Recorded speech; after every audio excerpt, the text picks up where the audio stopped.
والله ينفع السكر. ما احنا هناخد كل ده استيكرات. لا اله الا الله. ادينا مستنزلين الفرق. الجمله كانت ايه يا عم؟ وانا مال انا يا عم بقى فين؟ انت حركت بقى. وانا مال انا يا عم والله. وبعدين انت بتقول ايه اللي سابتك يعني؟ هموت يعني؟ الدنيا هتقف يعني؟ ما تسيبنيش يا بابا. يلا بدأت. ما تضحكنيش بقى. لا اله الا الله.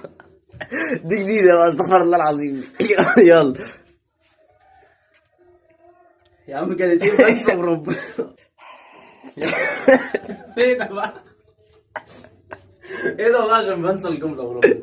بص يا اسطى، الحياه مش هتقف يعني، اكيد يعني مش هموت يعني. قلبي